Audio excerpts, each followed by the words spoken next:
আজকে আমি সাহাবাদের জীবনী থেকে কিছু কথা আপনাদের সাথে শেয়ার করব, কারণ সাহাবারা হচ্ছে আমাদের ইন্সপাইরেশন। দে আর আওয়ার ইন্সপাইরেশন, দে আর আওয়ার মোটিভেশন। তারাই আমাদের মডেল। শাহরুখ খান আমাদের মডেল নয়, সালমান খান আমাদের মডেল নয়, ঋত্বিক রোশন আমাদের মডেল নয়, নায়ক নায়িকা গায়ক গায়িকা কোন সেলিব্রিটি আমাদের মডেল নয়। আমাদের মডেল হচ্ছে বিশ্বনবী। চিল্লায় বলেন ঠিক কিনা? আমাদের মডেল হচ্ছে বিশ্বনবী সাল্লাল্লাহু আলাইহি ওয়াসাল্লামের সাহাবারা। আল্লাহর হাবিব সাল্লাল্লাহু আলাইহি ওয়াসাল্লাম বলেছেন, তোমরা যদি উহুদ পাহাড় সমপরিমাণ স্বর্ণ যদি আল্লাহর রাস্তায় দান করে দাও, আমার সাহাবারা যে এক মুঠ দান করেছিল ওই এক মুঠ দানের সমান হবে না। এজন্য খবরদার, লা তাসুব্বু আসহাবি, আমার সাহাবাদেরকে গালি দিও না, কারণ আমার সাহাবাদের যুগ হচ্ছে শ্রেষ্ঠ যুগ। খায়রুল কুরুনি কারনি সুম্মা আল্লাযীনা ইয়ালুনাহুম, সবচেয়ে শ্রেষ্ঠ যুগ সাহাবাদের যুগ, তাবেঈদের যুগ, আমার নবীর যুগ।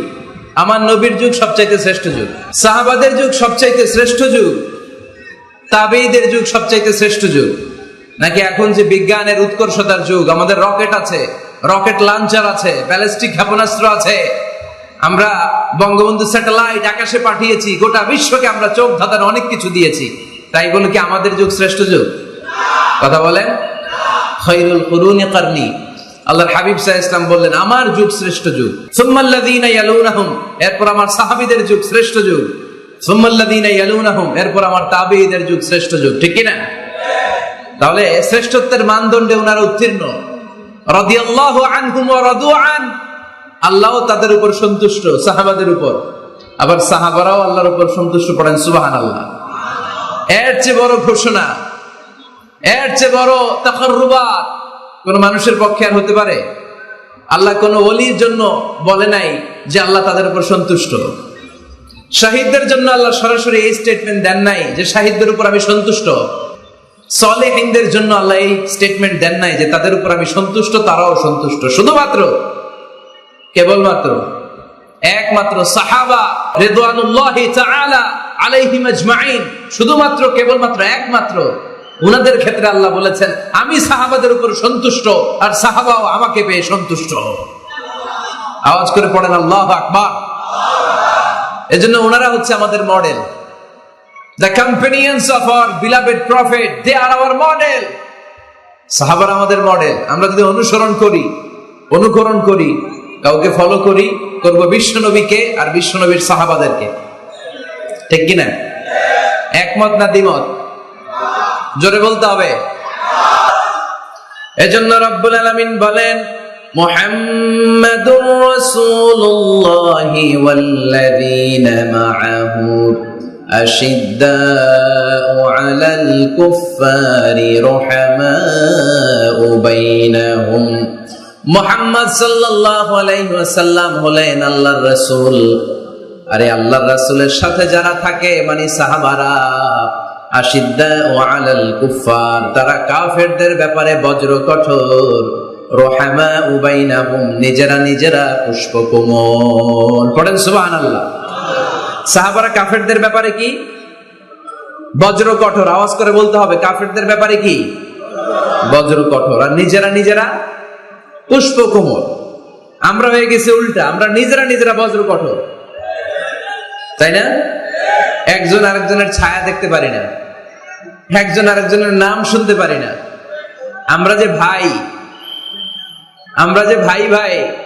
আমরা যে মুসলিম, এটা আমরা ভুলে গেছি।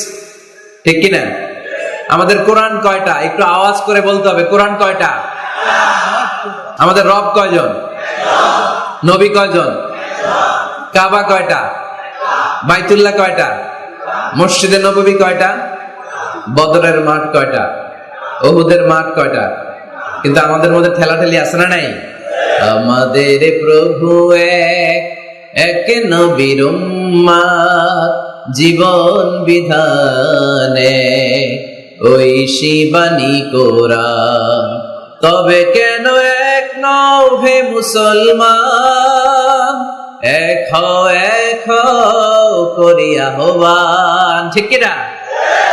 বাইতুল্লাহ এক, মদিনা শরীফ এক, উহুদ পাহাড় এক বদরের মাঠে, একটা তো জীবন আর মরণ যে একটাই, একের সাথে মিলে মিশে একটাই প্রাণ। তবে কেন এক নও হে মুসলমান, এক হও করি আহ্বান, ঠিক কিনা? এখন সময় এসেছে এক হওয়ার, এক প্ল্যাটফর্মে চলে আসার। আলাদা থাকার সময় নাই, কারণ যখন আমরা একা তখন আমরা ব্যক্তি। খেয়াল করে শুনেন, যখন আমরা একা তখন আমরা ব্যক্তি, আর যখন আমরা সবাই মিলি তখন আমরা শক্তি, ঠিক কিনা? কিন্তু আমরা একে অপরকে দেখতে পারি না। আমরা মুসলিম, আমরা ভাই ভাই, এটা আমরা ভুলে গেছি। শুধু আমি আপনি ভাই না, একজন কাফেরও আমার ভাই, একজন হিন্দু আমার ভাই, একজন খ্রিস্টানও আমার ভাই, একজন নাস্তিকও আমার ভাই। ভ্রাতৃত্ব তিন ধরনের, একটা হচ্ছে আল উখুয়া আন-নাসাবিয়্যা, রক্তের বাঁধনের ভাই। আমার মায়ের পেটের যে ভাই, সে হচ্ছে আমার রক্তের ভাই। আরেকটা হচ্ছে আল উখুয়া দ্বীনিয়া, দ্বীনি ভাই। আমরা সবাই কি ভাই? আওয়াজ করে বলতে হবে, মুসলমান কি ভাই? দ্বীনি ভাই। আরেকটা হচ্ছে আল উখুয়া আল ইনসানিয়্যা, মানবতার দিক থেকে ভাই। কারণ আমাদের সবার আদি পিতা একজন, তিনি কে? আদম আলাইহিস সালাম। সবার আদি পিতা একজন আদম, আদি মাতা একজন হাওয়া। সেই দৃষ্টিকোণ থেকে হিন্দু, মুসলমান, বৌদ্ধ, খ্রিস্টান, আস্তিক, নাস্তিক সবাই কি? আওয়াজ করে বলতে হবে, সবাই কি? দেখেন, খ্রিস্টান আমার ভাই, হিন্দু আমার ভাই, নাস্তিক আমার ভাই, কিন্তু আমরা মুসলমান একে অপরকে ভালোবাসতে জানি না, কাছে টানতে জানি না, বুকে টানতে জানি না। এজন্য বিভেদ ভুলে যান, বিভেদের প্রাচীরকে ভেঙে চুরমার করে দেন, সবাই একসাথে হয়ে যায়, এক হয়ে যায়, নেক হয়ে যায়। বরকত নাজিল করবে কে? তো সাহাবাদের বৈশিষ্ট্য বলতে গিয়ে আল্লাহ তাআলা বললেন আশিদ্দাউ আলাল কুফার, সাহাবারা কাফেরদের ব্যাপারে বজ্র কঠোর। রুহামাউ বাইনাহুম, নিজেরা পুষ্প কোমল, দিল দরিয়া। আমরা হয়ে গেছি উল্টা, আমরা নিজেরা বজ্র কঠোর, তাই না? নিজেরা বজ্র কঠোর। আমরা নিজেরা যেন বজ্র কঠোর না হই, একে অপরের সাথে যেন হিংসা প্রকাশ না করি, বিদ্বেষ প্রকাশ না করি। আমরা যেন মুসলমান ভাই ভাই হয়ে যাই। চান ভাই ভাই হতে? চান সবাই ভাই ভাই থাকবো? সবাই চান? আল্লাহ তুমি কবুল করো, আমরা পড়ি আমিন। আরো জোরে পড়তে হবে আমিন। তাহলে আমাদের মডেল হচ্ছে সাহাবারা। কারা? আরো জোরে বলতে হবে, কারা? তো যারা আমাদের মডেল, তাদের জীবনী জানার দরকার আছে না নাই? হ্যাঁ, সাহাবাদের জীবনী আপনারা পড়েন। সাইয়েদনা আবু বকরের জীবনী পড়েছেন, ওমর ফারুকের জীবনী, সাইয়েদনা আলী রাদিয়াল্লাহু তাআলা আনহু, ওসমান রাদিয়াল্লাহু তাআলা আনহু। আজকের এই মাহফিলটা, আমার আলোচনার সার্থকতা ঘটবে তখন যখন সবাই মিলে আমরা এই সিদ্ধান্ত নিতে পারবো যে আমাদের মডেল বিশ্বনবী, আমরা বিশ্বনবীর জীবনী পড়ব। আমাদের মডেল সাহাবারা, আমরা সাহাবাদের জীবনী পড়ব, এবং তাদের জীবনী থেকে যে চেতনা, যে প্রেরণা, যে অনুপ্রেরণা আমরা পাই, সেটা আমাদের জীবনে কাজে লাগাবো। জোরে বলেন ঠিক কিনা? যারা সাহাবাদের জীবনী পড়ে, তারা কি কখনো মিথ্যা বলতে পারে? ঘুষ খেতে পারে? সুদ খেতে পারে? খাদ্যে ভেজাল দিতে পারে? মাছে ফরমালিন দিতে পারে? ওজনে কম দিতে পারে? ক্যাসিনোর ব্যবসা করতে পারে? পেঁয়াজের দাম বাড়াতে পারে? কোন মেয়েকে ধর্ষণ করতে পারে? এগুলো হবে দেশপ্রেমিক, এগুলো হবে আল্লাহওয়ালা। এজন্য প্রিয় ভাইয়ের, আসুন আমরা সাহাবাদের জীবনী পড়ি এবং ওনাদের জীবনী থেকে আমরা অনুপ্রেরণা নিয়ে অনুপ্রাণিত হই। আজকে আমরা সাইয়েদনা ওমর ফারুকের জীবনী থেকে কিছু শিক্ষা আমাদের নিজেদের জন্য নিয়ে আমরা বাড়িতে ফিরবো ইনশাআল্লাহ। অল্প কয়েকজন বলছে, আরো জোরে বলতে হবে ইনশাআল্লাহ। মাশাআল্লাহ। সাইয়েদনা ওমর ফারুক রাদিয়াল্লাহু তাআলা আনহুর জীবনী আমরা শুনবো। কার জীবনী? আওয়াজ করে বলতে হবে, কার জীবনী? আমি যত সময় কথা বলবো, প্রশ্ন করলে উত্তর দিতে হবে বাঘের বাচ্চার মতো। আমরা ওমর ফারুকের জীবনী শুনবো। কার জীবনী? ওমর ফারুকের জীবনী। আল্লাহ তাআলা তিনটা ইমানি ধাক্কা ওনার হৃদয়ে দিয়ে ওনাকে ইসলামের জন্য কবুল করে নিয়েছেন। কয়টা ধাক্কা? সবাই বলতে হবে। আরো জোরে বলেন কয়টা? তিনটা। এক নাম্বার ধাক্কা হচ্ছে বিশ্বনবীর দোয়ার ধাক্কা। দোয়ার একটা ধাক্কা আছে না নাই? এটা বড় ধাক্কা। এটা ব্যালিস্টিক ক্ষেপণাস্ত্রের চেয়েও কড়া, মারাত্মক। মিসাইল হামলা করলে যেমনি লক্ষ্যবস্তু ভেদ করে, দোয়ার মতো দোয়া করলো দোয়া যে লক্ষ্যবস্তুতে আঘাত হানে, ঠিক কিনা? বিশ্বনবী দোয়া করলেন, আল্লাহুম্মা আইজ্জাল ইসলাম বিহাব্বির রাজুলাইনি ইলাইক। আল্লাহ, এই মক্কার দুইজন লোকের একজনকে তুমি কালিমার সুশীতল ছায়াতলে এনে দাও। দুইজন লাগবে না, কয়জন লাগবে? জোরে বলেন, একজন। কারণ যুগ জামানা পাল্টে দিতে চাই না অনেকজন, এক মানুষই আনতে পারে জাতির জাগরণ। এক মানুষই বিপদকালে বাঁচায় কাফেলায়, ক্ষুদ্র ডিঙ্গি বাঁচায় জাহাজ অসীম দরিয়ায়। এজন্য জামানা পাল্টে দিতে লাগে কয়জন?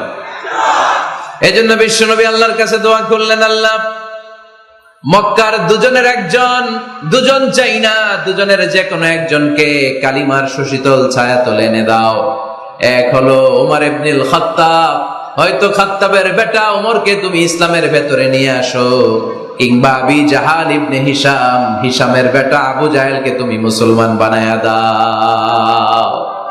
দুইজন চাইছেন নাকি একজন? হয় খাত্তাবের বেটা ওমর কিংবা হিশামের বেটা আবু জাহাল, দুজনের একজনকে আমার চাই। ওমরে ফারুকের জন্য দোয়াটা কবুল করে নিয়েছে কে? তাহাজ্জুদের নামাজ পড়ে বিশ্বনবী যখন দোয়া করলেন, এই দোয়া যে ওমরে ফারুকের হৃদয়ে একটা ধাক্কা মারল। সুবহানাল্লাহ পড়েন। দোয়ার ধাক্কা বড় ধাক্কা, ঠিক কিনা? প্রায় শুনবেন ক্যান্সার হয়েছে, ডাক্তার বলে দিছে বাঁচবে 2 মাস। কয় মাস? এরপর আমি দেখছি লোকটা 8 বছর বেঁচে ছিল। কয় বছর? ডাক্তার বলছে বাঁচবে কয় মাস, বেঁচে ছিল কয় বছর? 8 বছর। কিসের বরকতে? দোয়া। কিসের বরকতে? তাহলে দোয়ার একটা পাওয়ার আছে না নাই? একটা ধাক্কা আছে না নাই? বিশ্বনবী দোয়া করলেন, আল্লাহ, হয় ওমরে ফারুককে আপনি এনে দেন, অথবা আবু জাহেলের মনটারে নরম করে দেন। ওমরে ফারুকের জন্য দোয়াটা কবুল করে নিল কে? এই দোয়ার একটা বরকত ওমরে ফারুকের হৃদয়ে ছুঁয়ে গেল। এক নাম্বার ধাক্কা। ধাক্কা সব একবারে দেওয়া যায় না। ধাক্কা একবারে দেওয়া যায়? ডাক্তারের কাছে গেলে ডাইরেক্ট কি অ্যান্টিবায়োটিক মারে? কথা বলেন। প্রথমে সামান্য ঔষধ দেয়, সিম্পল ডোজ, তারপরে ডোজ একটু বাড়ায়, ফাইনালি কাজ না হলে অ্যান্টিবায়োটিক মারে। কথা বলেন। প্রথম ধাক্কাটা গেল তিনি দোয়ার ধাক্কা। বিশ্বনবী দোয়া করলেন, ওই দোয়ায় ওমরে ফারুকের হৃদয়ে ছুঁয়ে গেল।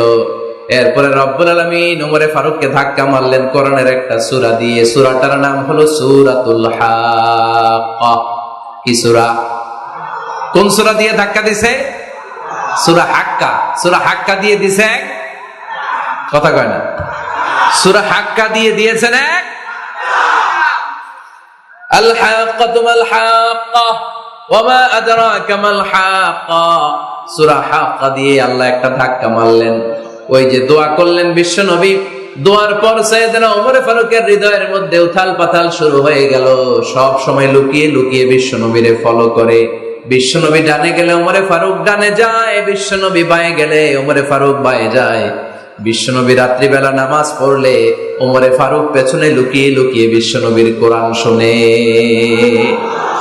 বিশ্বনবী মসজিদুল হারামের পাশে দাঁড়িয়ে রাতের এশার সালাত আদায় করছিলেন।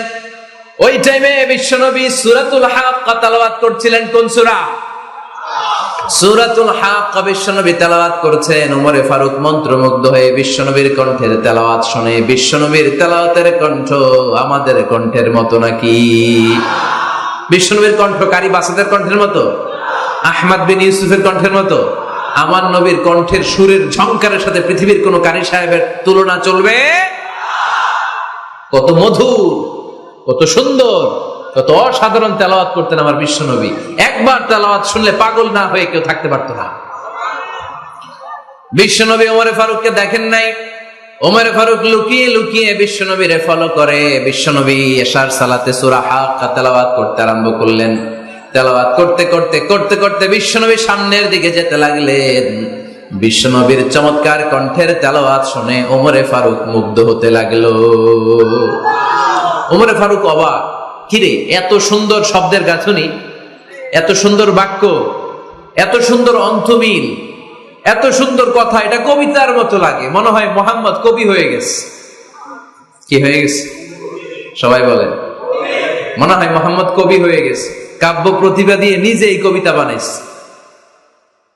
ওমরে ফারুক যখন মনে মনে ভাবলেন এগুলো মনে হয় মোহাম্মদ কবিতা পড়ে, মোহাম্মদ মনে হয় কবি হয়ে গিয়েছে। ইন দা মিন টাইম বিশ্বনবী তেলাওয়াত করছিলেন সূরা হাক্কা থেকে, ওয়ামা হুয়া বিকাউলি শাইরিন কলিলাম মা তুমিনুন। এই আয়াতের অর্থ হলো এটা কোনো কবির বানানো কবিতা নয়, তোমরা অল্প সংখ্যক লোকই এই কোরআনের উপরে ঈমান আনো।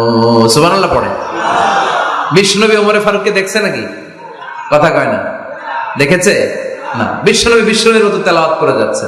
ওমর ফারুক যখন মনে করলেন কি রে এই কথাগুলো এত সুন্দর, এটা মনে হয় কবিতা। ইন দ্য মেইন টাইম বিশ্বনবী যে আয়াতটা তেলাওয়াত করছিলেন, কোইন্সিডেন্টলি দৈবাক মিলে গিয়েছে। ওই আয়াতের অর্থ ছিল এটা কোনো কবির বানানো কবিতা না, খুব অল্প সংখ্যকই তোমরা ঈমান আনো। এবার তো ওমর ফারুক আটকে উঠলেন, ঘটনা কি? আমি মনে মনে ভাবলাম মোহাম্মদ কবি, আর যেটা পড়তেছে এটা কবিতা, কিন্তু মোহাম্মদ আমার দেখেও নাই, কিন্তু বলতেছে এটা কবির বানানো কবিতা না। তাহলে মোহাম্মদ মনে হয় গণক হয়ে গেছে। কার মনে কি চলে না দেখেই বলতে পারে। নাউজুবিল্লাহ পড়বেন না? ওমর ফারুক এবার মনে মনে ভাবে মোহাম্মদ তাহলে কবি না, আগেরটা ভুল ধারণা আমি করেছি, মোহাম্মদ কবি নয়, মোহাম্মদ হলো গণক। আওয়াজ করে পড়েন নাউযুবিল্লাহ। মোহাম্মদ মানুষের মনে কি চলে গণনা করে সব টের পেয়ে যায়, সব বুঝতে পারে। বিশ্বনবী তখন যে আয়াতটা তেলাওয়াত করছিলেন সেটা হলো ওয়ালা বিকাউলি কাহিনিন কলিলাম মা তাযাক্কারুন। বিশ্বনবী তখন যে আয়াতটা তেলাওয়াত করছিলেন এই আয়াতের অর্থ হলো এটা কোনো গণকের বানানো কথা নয়, খুব অল্প সংখ্যক লোকই তোমরা উপদেশ গ্রহণ করো। বিশ্বনবী ওমর ফারুককে দেখে? কথা কয় না, দেখে না, কিন্তু মিলে যাচ্ছে। ওই আয়াতের পরের আয়াতটা ছিল এটা গণকের বানানো কোনো গণনা নয়, খুব অল্প সংখ্যকই তোমরা ঈমান আনো। এবার তো ওমর ফারুক বেহুশ। হায় হায়, প্রথমে ভাবলাম কবিতা, সে পড়ে যাচ্ছে না কবির বানানো কবিতা না। এরপর মনে মনে ভাবলাম মনে হয় গণক, সে বলে না এটা গণকের বানানো গণনা নয়। তাহলে এটা কি? এটা কি কি এটা কি পড়ে মুহাম্মদ, যার কণ্ঠের তেলাওয়াত শুনলে মানুষ পাগল হয়ে যায়। বিশ্বনবী তখন পড়তে আরম্ভ করলেন তানজিলুম মির রাব্বিল আলামিন। এর মানে হলো এটা কবিতা না, এটা গণকের বানানো গণনা না, মানুষের বানানো কিচ্ছু না, এটা গোটা বিশ্বের রব আল্লাহ পাকের বাণী। সুবহানাল্লাহ পড়েন। এই 2 নাম্বার ডোজ করলো। প্রথম ডোজ পড়ছে দোয়ার ডোজ। প্রথম ডোজ কিসের? দোয়ার। 2 নাম্বার সূরা হাক্কা দিয়ে আল্লাহ দিলেন এক ধাক্কা। এই সূরা হাক্কার ওই ঘটনার পর ওমরে ফারুক তো পাগল পড়া, কি ঘটে গেল আমার সাথে ওই দিন, আমি মনে মনে যা ভাবি সব মোহাম্মদ বুঝে। আল্লাহ 2 নাম্বার ডোজ দিলেন সূরা হাক্কা দিয়ে এক ধাক্কা। সুবহানাল্লাহ পড়েন। এরপর ওমরে ফারুক প্রায় বিশ্বনবীর কথা ভাবেন, বিশ্বনবী কোথায় যান লুকিয়ে লুকিয়ে দেখেন। এবার রব্বুল আলামিন ভাবলেন এবার সূরা তাহা দিয়ে আমি 3 নাম্বার ডোজ দিয়ে দিব। পড়েন সুবহানাল্লাহ। এবার 3 নাম্বার ডোজ পাবেন, কিন্তু শয়তান ওয়াসওয়াসা দিচ্ছে, ওমরে ফারুক যাও, মক্কায় ঘোষণা হয়েছে মুহাম্মদের কল্লা এনে দিতে পারলে এত এত স্বর্ণ মুদ্রা। শয়তানের ওয়াসওয়াসায় আবার ভুল পথে হাঁটতে লাগলেন সাইয়েদনা ওমর। নাঙ্গা তরবার নিয়ে বিশ্বনবীর মাথা কাটার জন্য বের হয়ে গেলেন। বনু জাহারা গোত্রের একটা লোক বলে, ওমর তুমি কোথায় যাও?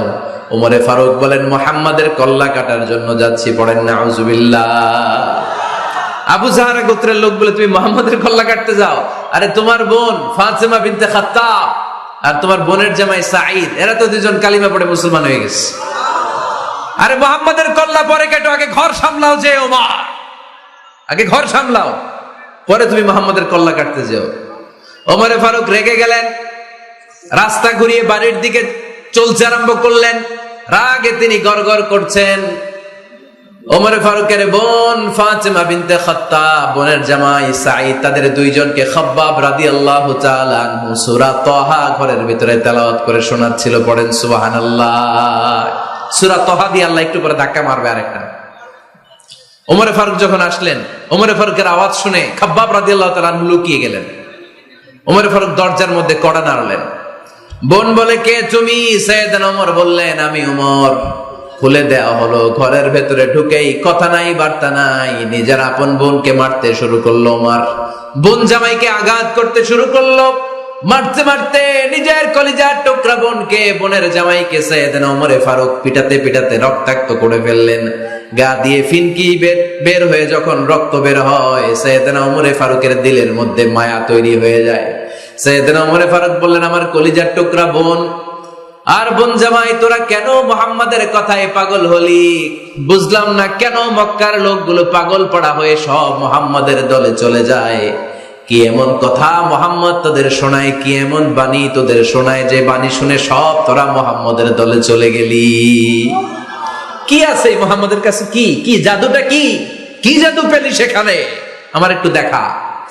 বোন ফাতেমা বলে, না ভাই, ইন্নাকা রিজিস, তুমি নাপাক। লা ইয়ামাসসুহু ইল্লাল মুতাহহারুন, পাক পবিত্র না হয়ে আল্লাহর এই কালামে স্পর্শ করা যায় নাকি? আওয়াজ করে বলেন, স্পর্শ করা যায়?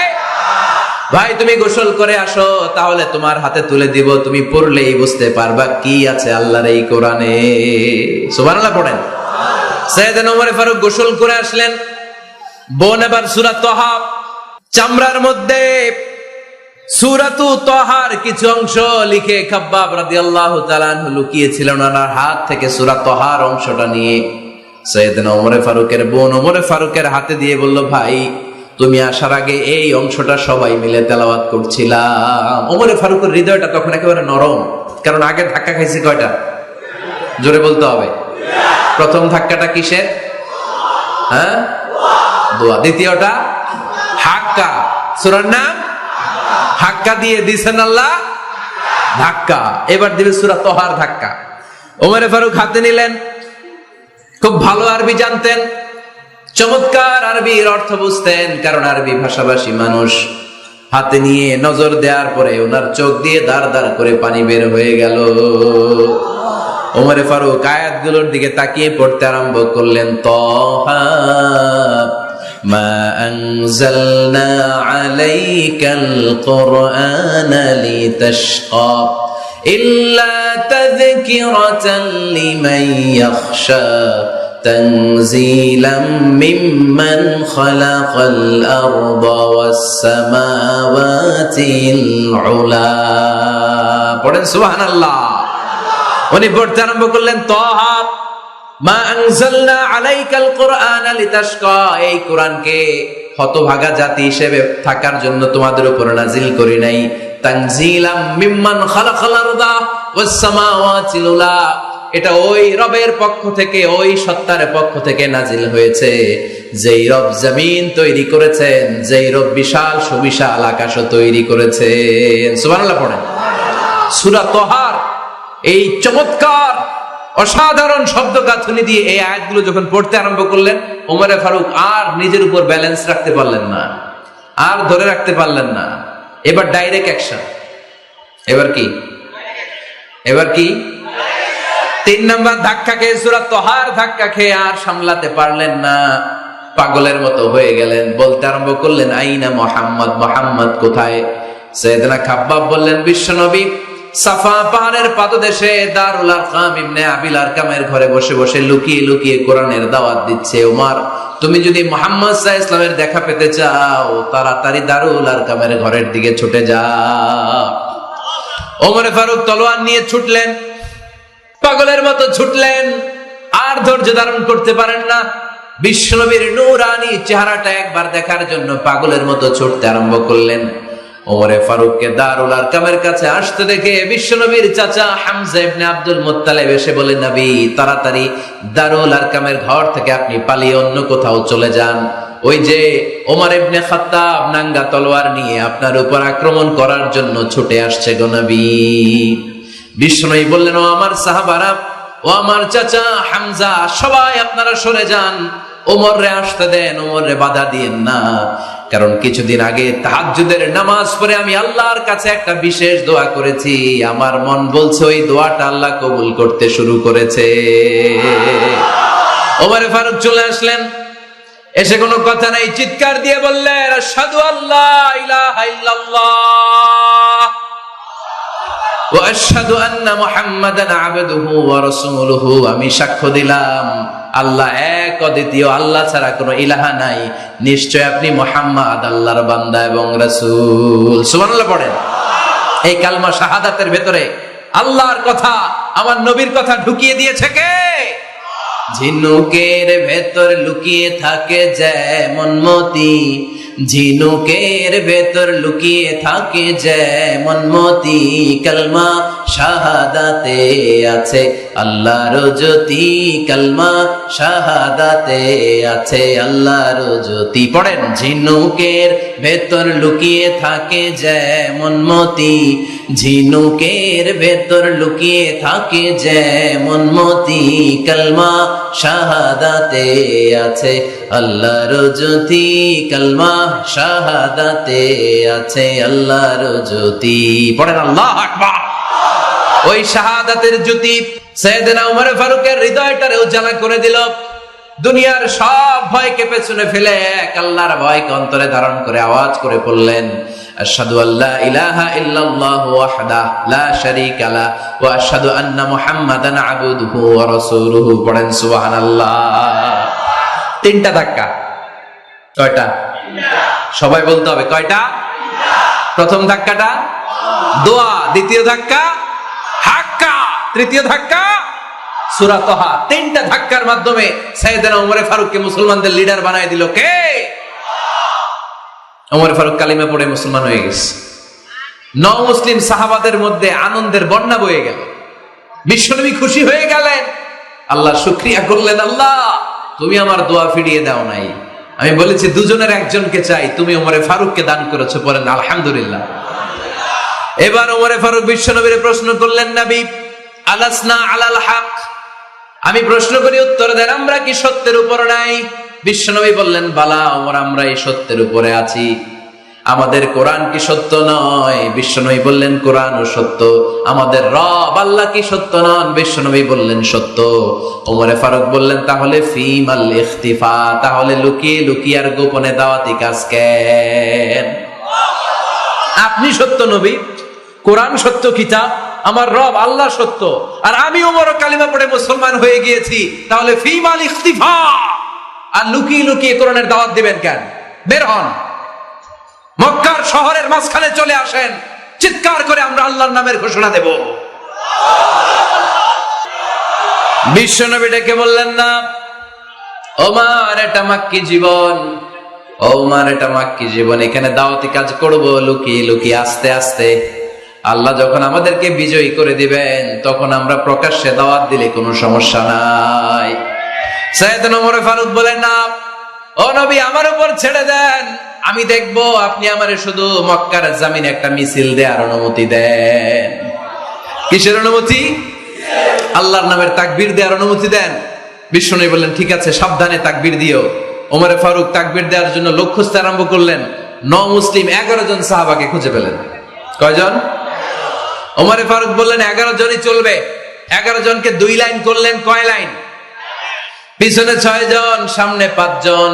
পিছনের লাইনের নেতা বানিয়ে দিলেন বিশ্বনবীর চাচা হামজা ইবনে আব্দুল মুত্তালিবকে। প্রথম লাইনের 5 জনের নেতৃত্ব দিতে আরম্ভ করলেন সাইয়েদনা ওমর ফারুক নিজেই। 2 লাইন তাকবীর দিতে জানলে বেশি মানুষ লাগে না, 10 জন দিয়ে গোটা বিশ্বটারে কাঁপিয়ে দেয়া যায়। 11 জন, 6 আর 5। ওমর ফারুক সামনে দাঁড়ালেন। ওমর ফারুক সামনে দাঁড়িয়ে এবার আল্লাহর নামের স্লোগান দিবেন।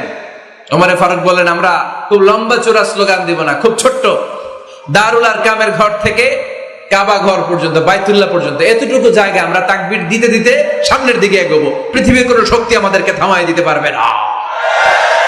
ওমর ফারুক তখন 1 বাক্যের একটা ভাষণ দিলেন। কয় বাক্যের? ওমর ফারুক সামনে দাঁড়িয়ে বললেন, মান আরাদা আন তাসকুলা উম্মু ইয়াতামা ওয়ালাদু তারমিলা যাওজাতুহু ফালিয়াসুদ্দানি। কে আছো? মান আরাদা আন তাসকুলা উম্মু, কে আছো মায়ের বুক খালি করতে চাও? ইয়াতামা ওয়ালাদু, কে আছো বাচ্চাগুলারে, সন্তানগুলারে ইতিম বানাতে চাও? তারমিলা যাওজাতুহু, কার এত বড় বুকের পাটা আছে দেখি, কে আছো স্ত্রীকে বিধবা বানাতে চাও? বুকের পাটা থাকলে আমি উমর রে থামাও, যদি সাহস থাকে আমি উমরের মিছিল থামাও। ওমর ফারুক শুরু করলেন আল্লাহু আকবার, আল্লাহু আকবার, আল্লাহু আকবার।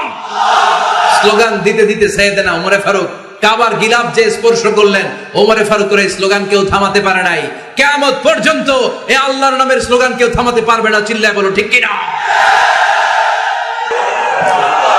ওমর ফারুকের স্লোগান সেদিন মক্কায় কেউ থামাইতে পারছিল? আওয়াজ করে বলতে পারছিল? এখনো আল্লাহর নামের স্লোগান কেউ থামাই দিতে পারবে?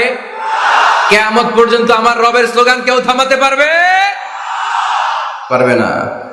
ওমর ফারুক স্লোগান দিলেন, আবু জাহেল, উতবা, শাইবা, ওয়ালিদ ইবনে মুগীরা আল্লাহু আকবার ধ্বনি শুনে বাইরে আসছে। কিরে এত বড় স্লোগান, আমাদের কাছ থেকে পারমিশন নেয় নাই, অনুমতি নেয় নাই। অনুমতি নেওয়া ছাড়াই স্লোগান শুরু। বের হয়ে দেখে মিছিলের সামনে ওমর। ওমর ফারুককে দেখে আবু জাহেল দিছে এক দৌড়, উতবা দিছে আরেক দৌড়, শাইবা দিছে বহু দৌড়। সুবহানাল্লাহ পড়বেন না? এজন্য ওমর বেশি লাগে না, ওমর লাগে একজন। চিল্লায় বলতে হবে ওমর ফারুক লাগে কয়জন? একজন। ওমরই গোটা বিশ্বের চেহারা পাল্টে দিতে সক্ষম। চিল্লায় বলেন ঠিক কিনা? গোটা বিশ্বে মুসলমানদের আছে করুণ অবস্থা। আমাদের কোনো সেন্ট্রাল লিডারশিপ নাই। আমাদের মুসলিম দেশগুলোরে এক করে রাখবে, ভাইয়ের ভাইয়ের মতো রাখবে, আমাদের স্বার্থ নিয়ে কথা বলবে, এরকম নেতা আমাদের নাই। ঠিক কিনা? আমরা সেই ওমর ফারুকের অপেক্ষায়, আমরা সেই ইমাম আল মাহাদির অপেক্ষায়, যার একটা হুঙ্কারের আহ্বানে গোটা বিশ্বের সব মুসলমান এক প্ল্যাটফর্মে চলে আসবে। ওইরকম নেতা একজন লাগবে। কয়জন? গোটা মুসলিম উম্মাহকে একত্রিত করার জন্য একজন ওমরই যথেষ্ট। ঠিক কিনা? আবার বিশ্বনবী বলছেন লা নাবিয়্যা বা'দি ওয়ালা রাসূলা, আমার পরে কোনো নবী নাই, আমার পরে কোনো রাসূল নাই। তবে লাউ কানা বা'দি নাবিয়্যুন লাকানা উমর, আমি নবীর পরে যদি নবী হওয়ার যোগ্যতা কারো থাকে, আমার ওমরের মধ্যে সেই যোগ্যতা আল্লাহ দিয়েছে। প্রভু তুমি বলেছো রাসূল দেবে না, বলনি দেবে না ওমর, বলনি দেবে না হামজা তারিক, খালিদ বিজয় সমর। প্রভু তুমি বলেছো রাসূল দেবে না, বলনি দেবে না ওমর, বলনি দেবে না হামজা তারিক, খালিদ বিজয় সমর। প্রভু তুমি বলেছো রাসূল দেবে না। আল্লাহু আকবার। একটা ওমর দরকার। কয়জন দরকার? কয়জন দরকার? এই পুরা উম্মাহ, মুসলিম উম্মার মধ্যে ওনার পজিশন নাম্বার 3। ওমর ফারুকের পজিশন নাম্বার 1 নম্বর পজিশন বিশ্বনবীর সাল্লাল্লাহু আলাইহি ওয়াসাল্লাম। দ্বিতীয় পজিশন আবু বকর। আর 3 নম্বর পজিশন সুবহানাল্লাহ পড়বেন না? আশরাতুল মুবাশশিরিনা বিল জান্নাহ, জান্নাতের সুসংবাদ প্রাপ্ত অনেক সাহাবার কথা হাদিসে পাওয়া যায়, কিন্তু এক হাদিসে আল্লাহ রাসূল সাল্লাল্লাহু আলাইহি ওয়াসাল্লাম 10 জন সাহাবীর কথা বলেছেন। ওই 10 জনের ভেতরে সাইয়েদনা ওমর ফারুক আছে না নাই? আবার ওমর ফারুক ছিলেন বিশ্বনবীর শ্বশুর। সাইয়েদনা ওমর ফারুকের কন্যা হাফসা রাদিয়াল্লাহু তাআলা আনহাকে বিশ্বনবী বিয়ে করে ওমর ফারুকের জামাই হয়েছে, আর ওমর ফারুককে বিশ্বনবী শ্বশুর বানিয়েছে। সুবহানাল্লাহ পড়েন। আগে জানতেন এটা? ওমর ফারুক রাদিয়াল্লাহু তাআলা আনহু যে বিশ্বনবীর শ্বশুর ছিল, এটা আজকে প্রথম জানলেন। কে কে দেখি? দেখছেন? অনেকেই জানে না। মাশাআল্লাহ, হাত নামান, আমরা জেনে নিব। জানতে কোনো সমস্যা নাই। বাঁচতে হলে জানতে হবে। বাঁচতে হলে কি করতে হবে? জানতে হবে। 4 জন খলিফার 2 জন হচ্ছে বিশ্বনবীর মেয়ের জামাই, বাকি 2 জন হচ্ছে বিশ্বনবীর শ্বশুর। সাইয়েদনা উসমান রাদিয়াল্লাহু তাআলা আনহুর কাছে বিশ্বনবী সাল্লাল্লাহু আলাইহি ওয়াসাল্লাম 2 কন্যাকে বিয়ে দিয়েছেন। বিশ্বনবী সাল্লাল্লাহু আলাইহি ওয়াসাল্লামের মোট কন্যা 4 জন। কয়জন? বড় মেয়ের নাম যায়েনব রাদিয়াল্লাহু তাআলা আনহা, ওনার স্বামীর নাম ছিল আবুল আস ইবনে রাবি'। তারপরের মেয়ের নাম হচ্ছে উম্মে কুলসুম, ওনাকে বিয়ে দিয়েছিলেন বিশ্বনবী সাইয়েদনা ওসমান রাদিয়াল্লাহু তাআলা আনহুর সাথে। উম্মে কুলসুম রাদিয়াল্লাহু তাআলা আনহার ইন্তেকালের পরে আরেক মেয়ে রুকাইয়াকে বিশ্বনবী সাইয়েদনা ওসমানের কাছে আবার বিয়ে দিয়ে দিলেন। সুবহানাল্লাহ পড়েন। আর সবচেয়ে ছোট্ট কন্যা ফাতেমা রাদিয়াল্লাহু তাআলা আনহাকে বিয়ে দিয়ে দিলেন নিজের চাচাতো ভাই সাইয়েদনা আলী রাদিয়াল্লাহু তাআলা আনহুর সাথে। তার মানে সাইয়েদনা ওসমান আর সাইয়েদনা আলী ছিল বিশ্বনবীর মেয়ের জামাই। ঠিক কিনা? আর সাইয়েদনা আবু বকর রাদিয়াল্লাহু তাআলা আনহুর কন্যা আয়েশা রাদিয়াল্লাহু তাআলা আনহাকে বিশ্বনবী বিয়ে করে আবু বকর রাদিয়াল্লাহু তাআলা আনহুকে বানালেন শ্বশুর, আর ওমরে ফারুকের কন্যা হাফসা রাদিয়াল্লাহু তাআলা আনহুকে বিয়ে করে ওমরে ফারুককেও বানালেন শ্বশুর। তাহলে 4 খলিফার 2 জন জামাই, 2 জন। আওয়াজ করে বলতে হবে, 4 খলিফার 2 জন, বাকি 2 জন। ওমরে ফারুক রাদিয়াল্লাহু তাআলা আনহুকে আল্লাহ তাআলা জ্ঞানও দিয়েছেন, আবার প্রজ্ঞাও দিয়েছেন। জ্ঞান আর আল্লাহর ভয়, তাকওয়া। আমার প্রিয় ভাইরা, রামগঞ্জের ভাইরা, তাই না? রামগঞ্জের ভাইরা, কোন ব্যক্তিকে যদি আল্লাহ তাআলা জ্ঞান দেয়, আবার যদি তাকওয়ার গুণ দেয়, জ্ঞানও আছে আবার আল্লাহর ভয়ও আছে, এই লোকের কেউ থামায় রাখতে পারবে না। এরা কেউ থামায় রাখতে পারে না, সে গোটা বিশ্ব জয় করবে।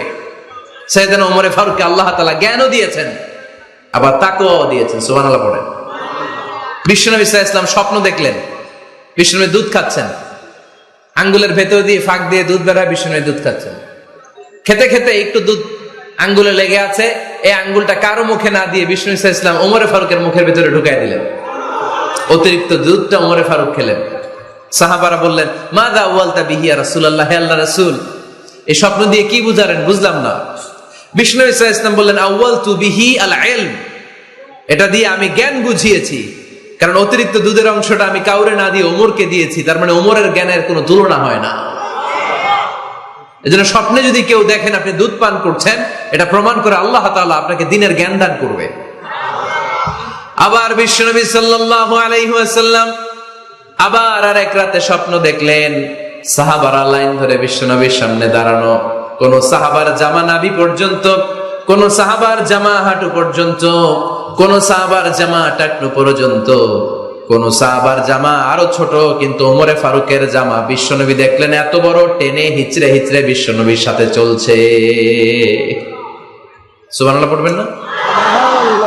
সাহাবারা বললেন, মাযা ওয়ালতা বিহি ইয়া রাসূলুল্লাহ, হে আল্লাহর রাসূল, এটা দিয়ে আপনি কি বুঝাতে চাইলেন? বিশ্বনবী বললেন, আউয়ালতু বিহি আত-তাকওয়া, এটা দ্বারা আমি আর-দ্বীন, দ্বীনদারি বোঝালাম, তাকওয়া বোঝালাম। সুবহানাল্লাহ পড়েন। বিশ্বনবী দেখলেন কোন সাহাবার জামা এতটুকু, কোন সাহাবার জামা এত লম্বা, কোন সাহাবার জামা পা পর্যন্ত লম্বা, আর সাইয়েদনা ওমর ফারুককে দেখলেন ওনার জামা এত লম্বা, ওমর ফারুক টেনে হিচড়ে জামা নিয়ে চলতেছে। বিশ্বনবী বুঝাতে চাইলেন, ওমরের যেহেতু জামা লম্বা, ওমরের ভেতরে আল্লাহর ভয়, দ্বীনদারিও খুব বেশি। চিল্লায় বলেন ঠিক কিনা? জ্ঞানও দিয়েছেন, আবার দ্বীনদারিও দিয়েছেন। এই দুইটা জিনিস যদি থাকে, এই পৃথিবীতে তাকে সফল রাষ্ট্রনায়ক বানায় দেয় কে? আবার এই পৃথিবীর বুকে যত নারীরা জান্নাতে যাবে, সব নারীদের সর্দারিনী হবে সাইয়্যিদাতুনা ফাতিমা রাদিয়াল্লাহু তাআলা আনহা। এই দুনিয়াতে যত যুবকরা জান্নাতে যাবে, তাদের সর্দার হবে সাইয়েদনা হাসান আর হুসাইন রাদিয়াল্লাহু তাআলা আনহুমা। আর এই দুনিয়ার বুকে যত বয়স্ক মানুষেরা জান্নাতে ঢুকবে, তাদের নেতৃত্ব দিবেন সাইয়েদনা আবু বকর আর সাইয়েদনা ওমর। বয়স্ক যারা আছেন, আপনাদের নেতৃত্ব দিবে কে? হ্যাঁ, একজন কয় আল্লাহ। না, আল্লাহ তো তোমার জান্নাত দিবে, কিন্তু তোমার জান্নাতে নিয়ে যাবে কে? সাইয়েদনা আবু বকর, সাইয়েদনা ওমর। আর ইয়াং যারা তোমরা এসেছো, তোমরা যখন জান্নাতে ঢুকবে, তোমাদের লিডারশিপ নিবে কে? হাসান আর হুসাইন রাদিয়াল্লাহু তাআলা আনহুমা। আর নারীরা যারা জান্নাতে প্রবেশ করবে, এই নারীদের নেতৃত্ব দিবে বিশ্বনবীর কলিজার টুকরা, নয়নের পুটুলি সাইয়্যিদাতুনা ফাতিমা রাদিয়াল্লাহু তাআলা আনহা। সুবহানাল্লাহ পড়বেন না? Omar Faruk, the superhero of Muslim উম্মাহ। আমরা কাদেরকে সুপার হিরো বানায় রাখছি আমরা জানি না। এই নায়ক নায়িকা, গায়ক গায়িকা, মডেলরা, চোখ ধাঁধানো গ্ল্যামার নিয়ে যারা চলে, এরা আমাদের মডেল নয়। আমাদের মডেল সাইয়েদনা ওমর ফারুক। ঠিক কিনা? ঠিক কিনা? ওমর ফারুক মসজিদে নববীর খতিব, খুতবা দিচ্ছেন। আপনারা কথা শুনতেছেন? কষ্ট হচ্ছে? মনোযোগ আছে না গেছে? আছে? আচ্ছা, আরো কয়েক মিনিট শুনবেন না? আচ্ছা। ওমর ফারুক রাদিয়াল্লাহু তাআলা আনহু জুমার খুতবা দিচ্ছেন। ওমর ফারুক জুমার খুতবা দিচ্ছেন। কিসের খুতবা? খুতবার মাঝখানে হঠাৎ চিৎকার মেরে বললেন, ইয়া সারিয়াত ইবনে জানিমিল জাবাল, ইয়া সারিয়াত ইবনে জানিমিল জাবাল, ইয়া সারিয়াত ইবনে জানিমিল জাবাল। মানে এই সারিয়া, এইদিকে না, জাবাল, পাহাড়ের দিকে, জাবাল, জাবাল, গো টু দা মাউন্টেন, পাহাড়ের দিকে যাও। এই কথা বলে আবার থেমে খুতবা দেওয়া শুরু করলেন। সাহাবারা আগামাতা কিছুই খুঁজে পেল না। আগের কথার সাথেও মিল নাই, পরের কথার সাথেও মিল নাই। জুমার নামাজ শেষ। সাহাবারা বললেন, আমিরুল মুমিনিন, খলিফাতুল মুসলিমিন ওমর ফারুক জুমার খুতবা দেওয়ার সময় হঠাৎ চিৎকার মেরে বললেন, ইয়া সারিয়াত ইবনে জানিমিল জাবাল, আপনার এই বাক্যের সাথে আপনার খুতবার আগের কথার কোনো মিল পেলাম না, পরের কথারও কোনো মিল পেলাম না। আপনি বুঝিয়ে বলেন, কেন বলেছেন, আমরা তো বুঝলাম না। সাইয়েদনা ওমর ফারুক বলেন, আমি যখন জুমার খুতবা দিচ্ছি হঠাৎ আমার চোখের মধ্যে ভেসে উঠলো ওই যে গত কয়েক মাস আগে আমি আমার মুসলিম সেনাপতিকে ইরানে, পারস্যে, ওই ইরানের বিশাল রাজ্যে যুদ্ধের জন্য পাঠিয়েছি। আমি দেখলাম যুদ্ধের একটা ভয়ঙ্কর মুহূর্তে আমার মুসলিম সেনাপতি ভুল দিকে চলতে আরম্ভ করেছে। বাম দিকে তার পাহাড়, ডান দিকে উপত্যকা। ডান দিকে যদি সে চলে যায়, উপত্যকায় চলে যায়, শত্রু বাহিনীর হাতে ধরা খেয়ে সব মারা যাবে। আর আমার সেনাপতি যদি মুসলিম বাহিনীকে নিয়ে পাহাড়ের উপর উঠে যায়, আল্লাহর মেহেরবানিতে এই যুদ্ধেও তারা জয়লাভ করবে। এজন্য আমি মসজিদের মিম্বারে দাঁড়িয়ে রব্বুল আলামিন আমার চোখের সামনে ওই যুদ্ধক্ষেত্রের দৃশ্যপটটা তুলে ধরেছে, ওইটা দেখে আমি এখানে দাঁড়িয়ে আমার সেনাপতিকে কমান্ড দিয়েছি। পড়েন সুবহানাল্লাহ। যেন তেন মানুষ না এটা। জুমার মিম্বারে দাঁড়িয়ে হাজার কিলোমিটার দূর পারস্যে কি হচ্ছে সেটাও দেখতে পেতেন আল্লাহর মেহেরবানিতে। সুবহানাল্লাহ পড়েন। সাহাবারা বিশ্বাস করে নিলেন, কিন্তু মুনাফিক টাইপের যেগুলো, এগুলো বলে এটা আবার কেমন কথা, উনি আছেন মদিনার মিম্বারের মধ্যে দাঁড়িয়ে, হাজার হাজার কিলোমিটার দূরে কি হচ্ছে উনি দেখবেন কেমনে। এরা বিশ্বাস করলো না। সাহাবারা সবাই বিশ্বাস করলো, মুনাফিক গুলো বিশ্বাস করলো না। তারা মনে মনে ভাবলো, এই মুসলিম সেনাপতি বিজয়ের বেশে যেদিন মদিনায় আসবে, আমরা মদিনার উপকণ্ঠে দাঁড়িয়ে থাকবো, ওদেরকে জিজ্ঞেস করবো এমন এমন দিন ওমরে ফারুকের কণ্ঠের কোনো আওয়াজ শুনতে পেরেছিলে কিনা। বিজয়ী বেশে সাহাবারা যখন ফিরে আসতো, সব মুমিনরা আহলান ওয়া সাহলান জানাতে ওনাদেরকে রিসিভ করতে যেত, মুনাফিক গুলো যেত না। কিন্তু ওই দিন মুনাফিকরা সবার আগে যে হাজির। মুসলিম সেনাপতি যখন ঢুকলো, জিজ্ঞেস করলো, মুসলিম সেনাপতি, এত দিন আগের কথা, জুমার দিন দুপুর বেলা যুদ্ধক্ষেত্রে হঠাৎ করে আমিরুল মুমিনিনের কোনো কথা তুমি তোমার কান দিয়ে শুনতে পেরেছিলে কিনা বলো। সেনাপতি বলল, তোমরা কেমন করে বুঝলা, কেমন করে তোমরা জানলা? তোমরা ঠিকই জেনেছো, ঠিকই ধরেছো, ঠিকই বলেছো। যুদ্ধের কঠিন মুহূর্তে ভুল করে আমি উপত্যকার দিকে মুসলিম বাহিনীকে নিয়ে ছুটতে আরম্ভ করেছিলাম। হঠাৎ করে আমিরুল মুমিনিনের একটা কণ্ঠ আমার কানের ভেতরে ভেসে আসলো। আমি শুনতে পেলাম, ইয়া সারিয়াত ইবনে জানিমিল জাবাল, ডান দিকে উপত্যকার দিকে যেও না, তাড়াতাড়ি বাম দিকে পাহাড়ের উপর চড়ে যাও। শুনেছি আমি, আমার নিজ কানে শুনেছি। তোমরা কি করে জানলে? আমি নিজে শুনেছি। সেদিন আমিরুল মুমিনিনের এই ইনস্ট্রাকশন, এই গাইডলাইন যদি আমরা ফলো করতে না পারতাম, শত্রু বাহিনীর হাতে আমরা কচু কাটা হতাম। আমাদের চেহারা, আমাদের আত্মীয় স্বজনরা তোমরা কেউ দেখতে পেতে না। পড়েন সুবহানাল্লাহ। This is our super hero. আমাদের সুপার হিরোর নাম কি? চিল্লায় বলতে হবে, ওমরে ফারুক রাদিয়াল্লাহু তাআলা আনহু। এভাবে গাইডলাইন দিয়েছেন উম্মাহকে, এভাবে ইনস্ট্রাকশন দিয়েছেন।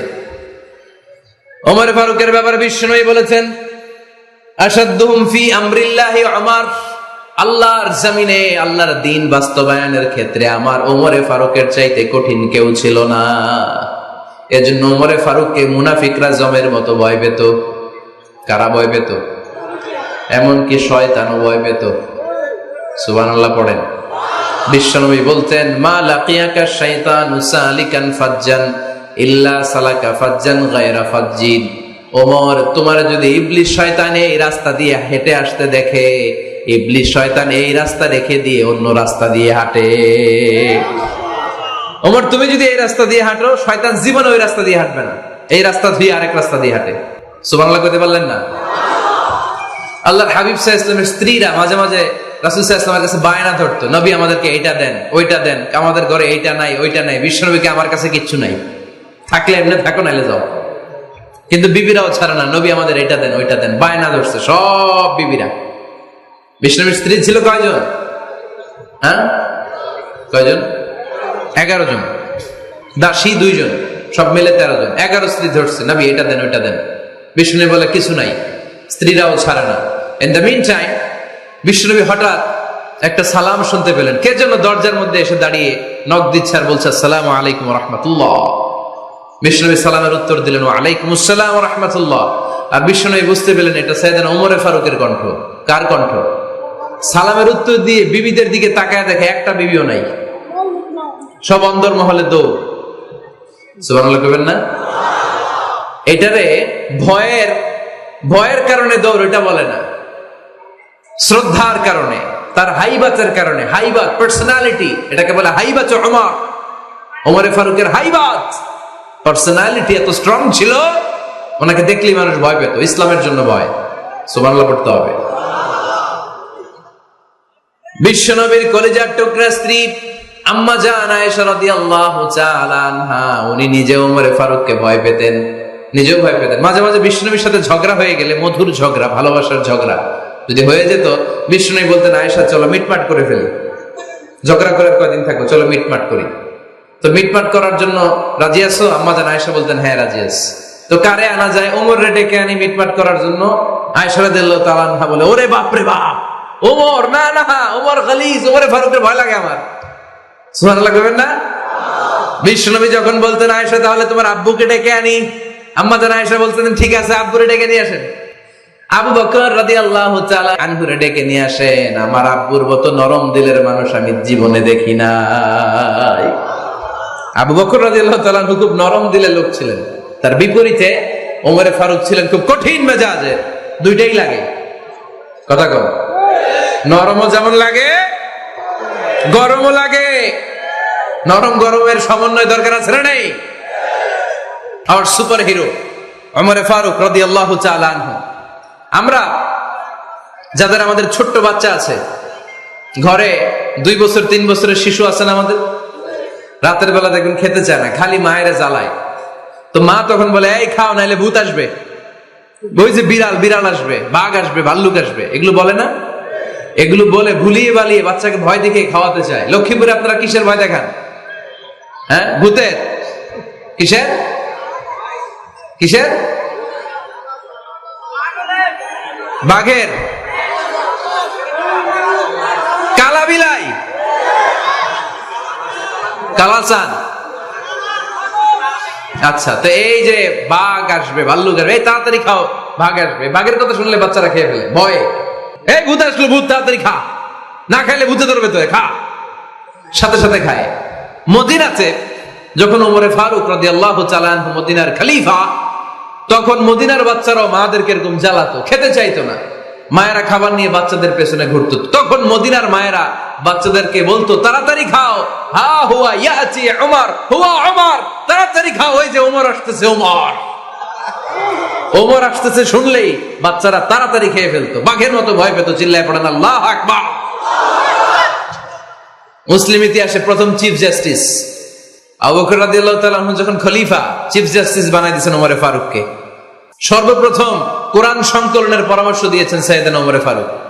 এই যে কোরআন 114 সূরা 30 পারা, আগে কি এরকম ছিল? কথা কন না কেন? আগে গাছের পাতায় লেখা ছিল, পশুর চামড়ায় লেখা ছিল, ওটের হাড্ডির মধ্যে লেখা ছিল কোরআন। এভাবে যখন হাফেজে কোরআন সাহাবারা শহীদ হতে আরম্ভ করলো, এক যুদ্ধে টানা 70 জন হাফেজে কোরআন সাহাবা নিহত হলেন, শহীদ হলেন। ওমরে ফারুক তখন আবু বকর রাদিয়াল্লাহু তাআলা আনহুর কাছে যেয়ে বললেন, আবু বকর আপনি কোরআন জমা করেন, সব কোরআনের কপিগুলো একসাথে করে এরকম একটা কোরআন করেন। আবু বকর বললেন না, আমার নবী যেটা করেন আমি এটা করতে পারি না। কিন্তু ওমরে ফারুক ছাড়ে না, আর এটা করেন, করলে ভালো হবে, গোটা মুসলিম উম্মাহ উপকৃত হবে। বারবার বারবার বারবার সাইয়েদনা আবু বকর রাদিয়াল্লাহু তাআলা আনহুকে এত জোরাজুরি করতেছিলেন, অবশেষে আবু বকর রাদিয়াল্লাহু তাআলা আনহু বললেন, ওমরে ফারুকের জোরাজুরিতে এই কাজের জন্য আল্লাহ তাআলা আমার হৃদয়টারে খুলে দিলেন, আল্লাহ আমার হৃদয়ের ভিতরে ইলহাম করে দিলেন। আর আল্লাহ বুঝাতে চাইলেন, আবু বকর ওমরের কথাই শোনো, ওমর যেটা বলে তেমনটাই করো। কারণ ওমরে ফারুককে বলা হয় মুহাদ্দিস। কি বলে? সবাই বলেন কি বলে? মুহাদ্দিস না মিয়া? মুহাদ্দিস মানে যে হাদিস বিশারদ, আর মুহাদ্দিস মানে যার মুখ থেকে আল্লাহর কথাগুলো বেরোয়। আল্লাহ কি বলতে চায়, আল্লাহ তাআলা ওই কথাগুলো, ওই ভাবনাগুলো ওই লোকের মুখ দিয়ে বের করে দেয়। জোরে বলেন সুবহানাল্লাহ। বিশ্বনবী বললেন লিকুল্লি উম্মাতিন মুহাদ্দাস, সব উম্মতের মধ্যে আল্লাহ তাআলা একজন করে মুহাদ্দাস পাঠায়। আমার উম্মতের মধ্যে মুহাদ্দাস লোকটার নাম হলো ওমর। বিভিন্ন সময়ে ওমর ফারুক যেমনটা ভাবতেন ঠিক তেমন তেমন কোরআনের আয়াত পাঠিয়েছে কে? মদিনার সবচেয়ে বড় মুনাফিকের নাম হচ্ছে আব্দুল্লাহ ইবনে উবাই ইবনে সালুল। নাম শুনছেন? মুনাফিক চিনেন তো আপনারা? ভিতরে এক বাইরে আরেক, তার নাম সর্দার হচ্ছে আব্দুল্লাহ ইবনে উবাই ইবনে সালুল। ইন্তেকালের পরে তার ছেলে আব্দুল্লাহ এসে বলে, ইয়া রাসূলুল্লাহ, এটা চমৎকার ঘটনা, মনোযোগ দিয়ে শুনেন। ইয়া রাসূলুল্লাহ, আমার আব্বা আব্দুল্লাহ ইবনে উবাই ইবনে সালুল মুনাফিকদের লিডার, আপনিও জানেন আমিও জানি, কিন্তু আমার তো বাবা, আমার কি, আমার তো মায়া লাগে। ইয়া রাসূলুল্লাহ, আমার আব্বা ইন্তেকাল করেছে, আপনার গায়ের একটা জামা খুলে দেন। কি খুলে দেন? এই জামাটা দিয়ে আমার বাবারে দাফন দেব, আর আপনি যে আমার বাবার জানাজার নামাজের ইমামতি করবেন, আসেন। ওমরে ফারুক বললেন, না, আপনি যাবেন না। বিশ্বনবী দয়ার নবী, মায়ার নবী, রহমতের নবী, মায়া লেগে গেছে, আব্দুল্লাহর চোখের পানি দেখে যেতে আরম্ভ করলেন। ওমরে ফারুক বললেন, খবরদার, নবী যাবেন না। বিশ্বনবী যাওয়ার জন্য রওনা হলেন। ওমরে ফারুক বিশ্বনবীর জুব্বা টেনে ধরলেন। সুবহানাল্লাহ কোন? আমাদের দেশে হইলে কি বলতাম আমরা? বেয়াদবি করছে না? না, সম্পর্কটা এমন ছিল। ওমরে ফারুক জুব্বা টেনে ধরেছেন। যখন আল্লাহ আয়াত নাযিল করলেন, ইস্তাগফির লাহুম আও লা তাস্তাগফির লাহুম ওয়া ইন তাস্তাগফির লাহুম 70 মাররাতান ফালাই ইয়াগফিরাল্লাহু লাহুম। বিশ্বনবী ওমর ফারুককে সরিয়ে দিয়ে জুব্বাটা হেঁচকা টান মেরে জানাজার নামাজের ইমামতি করে আসলেন। আসার সাথে সাথে ওমরে ফারুকের পক্ষে আল্লাহ আয়াত নাযিল করলেন, নবী, ইস্তাগফির লাহুম আও লা তাস্তাগফির লাহুম, আপনি মুনাফিক সর্দারের জন্য ক্ষমা চান কিংবা না চান, জুব্বা দেন কিংবা কাঁদেন, যাই করেন না কেন, 70 বার যদি এই মুনাফিক সর্দারের জন্য আপনি ক্ষমা চান, আমি আল্লাহ আপনার এই দোয়া কবুল করব না। খবরদার, এটাই ফার্স্ট, এটাই লাস্ট। আর কোন মুনাফিকের জানাজা দিতে আপনি যাবেন না। ওমর ফারুকের পক্ষে কোরআনের আয়াত নাযিল করেছে কে? ওইরকম ওমর আমাদের কয়টা লাগবে? চিল্লায় বলতে হবে কয়টা? কারণ সাইয়েদনা ওমর ফারুক আমাদের অনুপ্রেরণা, সাইয়েদনা আবু বকর আমাদের অনুপ্রেরণা, হামজা আমাদের অনুপ্রেরণা, সাইয়েদনা বেলাল ইবনে রাবাহ আমাদের অনুপ্রেরণা। নায়ক নায়িকা, গায়ক গায়িকা আমাদের অনুপ্রেরণা নয়। এজন্য আমরা সাহাবীদের জীবনী পড়ব। রাজি আছেন? আওয়াজ করে বলেন আল্লাহ, আরো জোরে বলেন আল্লাহ। নবীর সাহাবারা আমাদের মডেল। আমরা যেন সাহাবাদের দেখানো পথে মতে থাকতে পারি, চলতে পারি, আমল করতে পারি, সমাজটারে পরিবর্তন করতে পারি। তুমি তৌফিক দাও, আমিন। আর জোরে পড়ি আমিন। আমরা যখন সাহাবাদের জীবনী পড়ি, ওমরে ফারুকের জীবনীতে এরকম অসাধারণ অনেক অনুপ্রেরণা আপনি খুঁজে পাবেন। সাইয়েদনা আবু বকরের জীবনী থেকে অনেক অনুপ্রেরণা আপনি খুঁজে পাবেন। এগুলো আপনার ঈমানকে চাঙ্গা করবে, আল্লাহর পথে অটুট থাকতে আপনাকে সহায়তা করবে। রাজি আছেন তো সবাই? নিয়মিত ইউটিউব ভিডিও দেখতে সাবস্ক্রাইব করুন। নতুন নতুন ভিডিও পেতে ঘন্টা বাটনটি চাপুন।